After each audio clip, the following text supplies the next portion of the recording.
2025 के बिहार विधानसभा चुनाव में अब कुछ ही महीने बचे हैं और सियासी हलचल एक तो पहले से ही तेज थी, अब और तेज हो गई है।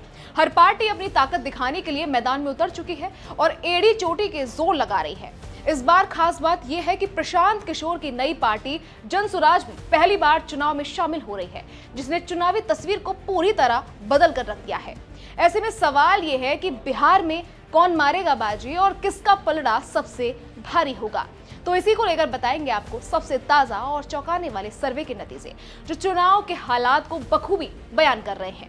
बिहार चुनाव के मद्देनजर तमाम सर्वे किए जा रहे हैं, जिसके मुताबिक पूर्णिया में 24 सीटें हैं और मुस्लिमों की आबादी करीब 46% है, जबकि अनुसूचित जाति की आबादी 14% है। इस इंडिया के ताजा सर्वे के मुताबिक यहाँ 2025 में एनडीए की सीटों में कोई बदलाव होता नजर नहीं आ रहा है। साल 2020 में एनडीए को यहां से 12 सीटें और 36% वोट मिले थे, जिनमें फिलहाल तो कोई बदलाव नजर नहीं आ रहा है। जबकि महागठबंधन इस बार आगे बताया जा रहा है, जिसे 2020 में 7 सीटें मिली थी और 36% वोट प्रतिशत था।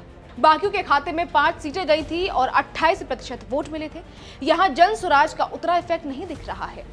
बात करें भोजपुर की तो यहाँ 22 सीटें हैं, जिनमें 9% मुस्लिम हैं और 22% अनुसूचित जाति की आबादी है। यहाँ इस बार बड़ा बदलाव होता नजर आ रहा है। साथ ही बता दें कि साल 2020 में एनडीए को 2 सीटें और 28% वोट मिले थे। ऐसे में इस बार ये गठबंधन ज्यादा सीटें हासिल कर सकता है। महागठबंधन को 2020 में यहाँ 19 सीटें मिली थी और 40% वोट प्रतिशत था। इस बार ये पीछे है, बाकी को 1 सीट और 32% वोट मिला था। भोजपुर में जनसुराज सबसे मजबूत पार्टी के तौर पर उभरती नजर आ रही है। बिहार के सारण इलाके में 24 विधानसभा सीटें हैं। यहाँ 15% मुस्लिम आबादी है और उतना ही अनुसूचित जाति की आबादी भी है। यहाँ इस बार भी एनडीए और महागठबंधन बराबरी पर लड़ते नजर आ रहे हैं। इस बार इन दोनों के बीच यहाँ कोई बदलाव होता नहीं दिख रहा है। 2020 में एनडीए को यहाँ 9 सीटें मिली थी और महागठबंधन ने 15 सीटों पर जीत दर्ज की थी, लेकिन इस बार जनसुराज की इन सभी सीटों पर मजबूत पकड़ बताई जा रही है। अब बात करें पटना की तो क्षेत्र में 21 विधानसभा सीटें हैं, जहां मुस्लिमों की आबादी 7% और अनुसूचित जाति की आबादी करीब 22% है।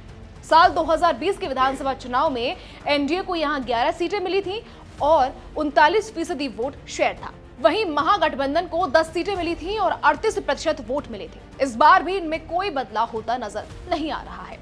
पीके की जनसुराज की यहाँ मजबूत पकड़ बताई जा रही है। ऐसे में इस बार वो यहाँ बड़ा खेल भी कर सकते हैं। बिहार विधानसभा चुनाव को लेकर अगर ओवरऑल बात करें तो एनडीए 47 सीटों पर आगे दिख रही है, वहीं 19 सीटों पर महागठबंधन आगे बताया जा रहा है और इस बार भी 2020 वाली स्थिति साफ नजर आ रही है। लेकिन जनता का मन और वोटर बेस चुनाव के नतीजों में बड़ी भूमिका निभाएगा। बिहार चुनाव से जुड़ी हर खबर और अपडेट के लिए जुड़े रहिए हमारे साथ। देखते रहिए एबीपी लाइव।